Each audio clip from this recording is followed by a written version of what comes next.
আজকের প্রধান প্রধান খবর। বার্তা কক্ষ থেকে যুক্ত আছি আমি নাইমা ইসলাম। হাসিনার পদত্যাগ কি ছিল আন্তর্জাতিক গণমাধ্যমের শিরোনাম? কাশ্মীর পাকিস্তানের অংশ ছিল, ভবিষ্যতেও থাকবে বলেছেন পাকিস্তানের সেনাপ্রধান। জাতিসংঘ নিয়ে ট্রাম্পের নতুন পদক্ষেপ। ঐতিহাসিক ফোর্ট উইলিয়াম দুর্গের নাম বদল করল ভারত। ভাইরাল এক্স পোস্টটি ডিফেন্স পাকিস্তানের নাম।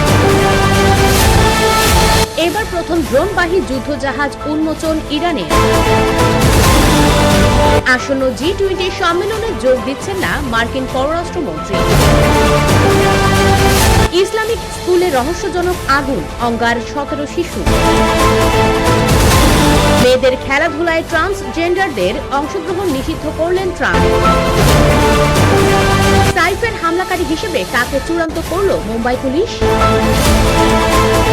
চ্যাম্পিয়ন্স ট্রফির আগে ওয়ানডেকে বিদায় বললেন অস্ট্রেলিয়ার বিশ্বজয়ী। জয়েন্টের ব্যথা এড়ানোর 3 টিপস। বিস্তারিত জানতে ভিজিট করুন usbengal.com।